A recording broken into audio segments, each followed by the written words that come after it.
जरा सोचो एक दिन अचानक से तुम्हारा शरीर गायब होने लगे। कुछ ऐसा ही होता है सू के साथ, जो अभी दिन दहाड़े अपने फेवरेट सुपर हीरो के सपने ले रही थी। जब उसे होश आया तो उसने देखा कि पूरी क्लास खाली हो चुकी है। उसने अपना बैग उठाया और वहाँ से निकल ली। उसके पिता क्रिस्टोफर उसे लेने आए थे और दोनों का प्लान था कि उसकी माँ को उनकी लैब में जाकर बर्थडे का सरप्राइज देंगे। सू चाहती थी कि वो अपनी माँ को चौंका कर उनका थोड़ा प्यार पा सके, क्योंकि अक्सर वो काम में ही व्यस्त रहती थी। क्रिस और सू लैब में जाकर सरप्राइज की तैयारी कर रहे थे और तभी कैंडल जलाते ही फायर अलार्म एक्टिवेट हो गया, जिसके बजते ही मारिया और उसकी टीम वहां पहुंच गए। सू और क्रिस को वहां देखकर मारिया को बहुत गुस्सा आया, क्योंकि उनकी वजह से वो एक बहुत इंपॉर्टेंट स्पीच को बीच में छोड़कर आई थी और वो उन दोनों के ऊपर चिल्लाने लगी। ये देखकर सू को बहुत गुस्सा आया कि मारिया को उनके जज्बातों की बिल्कुल कद्र नहीं थी और उसने गुस्से में केक को उठाकर फेंक दिया। केक सीधा जाकर एक मशीन को लगा, जिसके बाद लैब में हलचल मच गई। डर के मारे सू ने अनजाने में कोई भी बटन दबाना शुरू कर दिया, जिसकी वजह से लैब का टेम्परेचर बढ़ता गया। इसके बाद उसे एक रोबोटिक आवाज सुनाई दी, पर उसे कुछ समझ नहीं आया और वो रिएक्टर के पास पहुंची, पर तभी लैब में एक जोरदार धमाका हुआ। खुशकिस्मती से सू को धमाके में कुछ खास चोट नहीं आई, पर उसकी एक चोट के नीचे नीले रंग की रोशनी थी। पर उसने इतना बखेड़ा कर ही दिया था तो किसी को कुछ बताना सही नहीं समझा। अगले दिन सुबह उठकर सू ने देखा कि उसका लेफ्ट हाथ गायब है। सुबह सुबह ये अजीबोगरीब चीज देखकर वो बहुत डर गई। इसके बाद वो क्रिस के साथ स्कूल गई, जो कुछ समय के लिए काम से विदेश जा रहा था। स्कूल में अपना लॉकर चेक करते वक्त टोबी नाम का एक लड़का उसके पास आया, जो सुपर मून कॉमिक पढ़ता था, जो कि सू की भी सबसे पसंदीदा किताब थी। तभी वहाँ एलिन और उसकी दोस्त भी आ गई, जो अक्सर सू को बहुत परेशान करते थे। जब तक एलिन टोबी से बात कर रही थी, सू गायब होकर बाथरूम में गई, जहाँ उसे हाथ धोते हुए एक लड़की ने देख लिया, जिसे लगा कि बाथरूम में शायद कोई भूत है। पर हाथ को धोते ही वो दोबारा दिखने लग गई। सू को कुछ समझ नहीं आ रहा था, इसलिए वो सीधा जाकर अपनी माँ मारिया से मिली। उसकी माँ को ये बात सुनकर बहुत हैरानी हुई और उसने सू के ऊपर कुछ टेस्ट करने की बात कही, लेकिन सू ने इस सब से साफ इनकार कर दिया। पर उसे पता था कि उसकी माँ का ये एक्सपेरिमेंट लोगों की जिंदगी बदल सकता है। दरअसल ये केमिकल धमाके के वक्त सू के खून में मिल गया होगा, जिसकी वजह से उसे गायब होने की पावर मिल गई थी, जो गर्म चीजों को छूते हुए एक्टिवेट हो जाती और तब तक ही रहती थी जब तक सू किसी गर्म जगह पर होती। मारिया ने सू को घर से बाहर जाने से मना किया था, जब तक वो इसका कोई रास्ता नहीं ढूंढ लेती। शाम को मारिया और उसकी टीम ने सू पर कुछ एक्सपेरिमेंट्स किए, जिस दौरान उन्हें पता चला कि सू के गायब होते वक्त वो जिस भी चीज को पकड़ेगी वो भी उसके साथ गायब हो जाएगी। ये देखकर मारिया बहुत डर गई,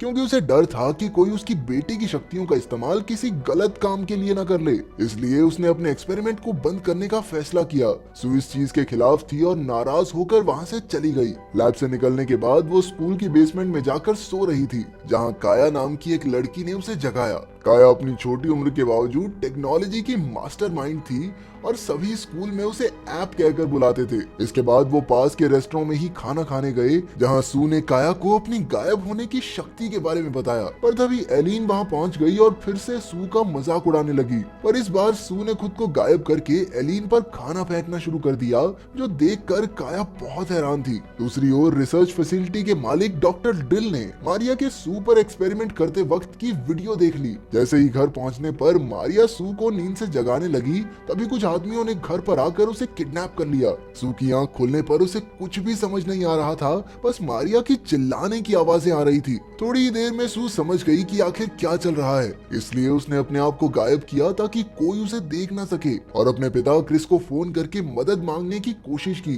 पर क्रिस ने फोन नहीं उठाया, क्योंकि वो कहीं काम में बिजी था। इसके बाद वो टोबी से मिली और उसे सारी बात बताकर उसकी मदद मांगी। लड़की मुसीबत में हो और लड़का ना कह दे, ऐसा कभी हुआ है? हीरो बनने की तो चुल है सबको।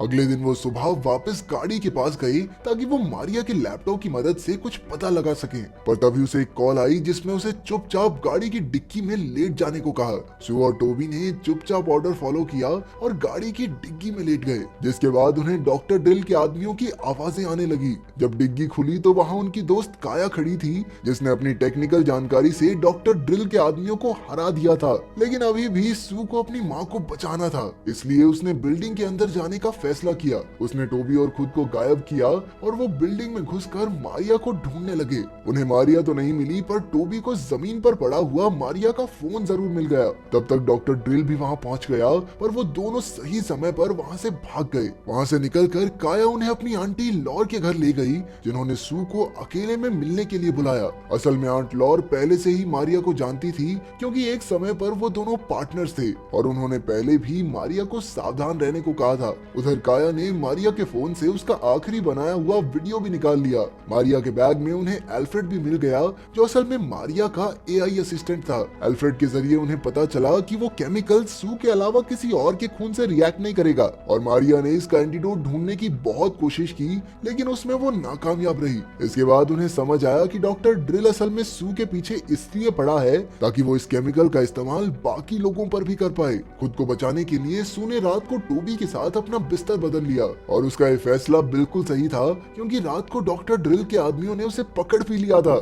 लेकिन सू को वहां ना पाकर वो वहां से भाग गए, और गलती से एक इंजेक्शन भी वहां छूट गया जो सुबह टोबी को मिला। अगले दिन काया ने सू को एक नया सूट दिया, जिससे वो अपनी शक्तियों को काबू कर सकती थी।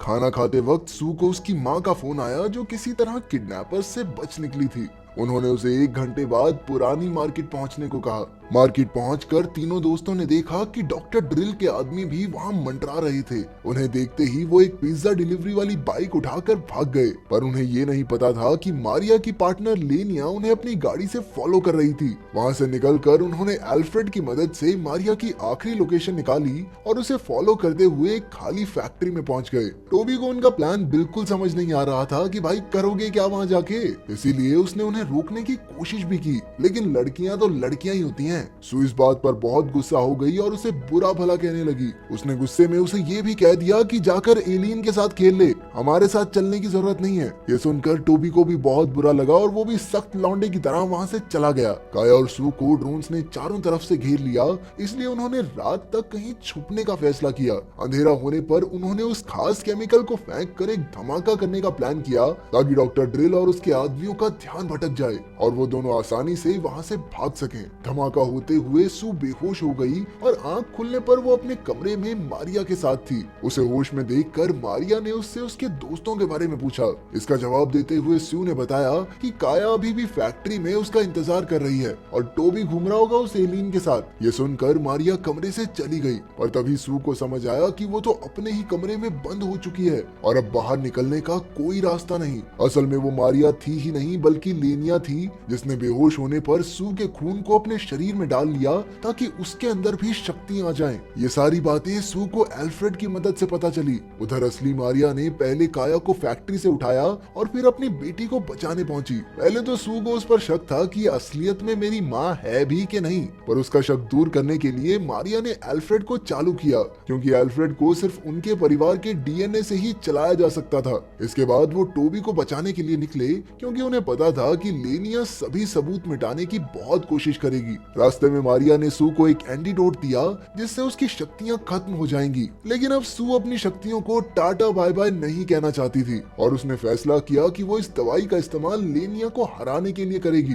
पार्टी में पहुंचने पर उन्होंने देखा कि एलियन टोबी के साथ डांस कर रही थी। थोड़ी देर बाद वो अपने लिए एक ड्रिंक लेने गई, पर रास्ते में उसने अपनी दोस्त को बुरी तरह डांट दिया, लेकिन सू ने उसे अपनी दोस्तों के साथ लड़ते हुए कभी नहीं देखा था। सू समझ गई कि ये असली एलियन नहीं बल्कि लेनिया है। उसने लेनिया के चंगुल से टोबी को बचाने के लिए काया को फॉग मशीन ऑन करने को कहा। जल्द ही हर तरफ धुआं ही धुआं हो गया। सू ने गायब होकर जल्दी से पहले तो टोबी से माफी मांगी और फिर लेनिया को एंटीडोट लगा दिया। इसके बाद तीनों लेनिया को बेहोशी की हालत में ही छत पर ले गए, जहां आंट लॉर पहले से ही मौजूद थी। असल में इस सारे प्लान के पीछे आंट लॉर ही थी और वो ही सू के खून से वो शक्तियां अपने लिए पाना चाहती थी। ना समझ लेनिया भी उसी के लिए काम किया करती थी। उसने पहले तो अपने आदमियों को सू के माता पिता को पकड़ने को कहा, पर सू डरी नहीं बल्कि उसने अपने ही शरीर में एंटीडोट लगा लिया ताकि कोई उसकी ताकतों का फायदा उठा ही ना सके। उधर काया ने एक डिवाइस को आंट लॉर की व्हील चेयर पर लगा दिया था,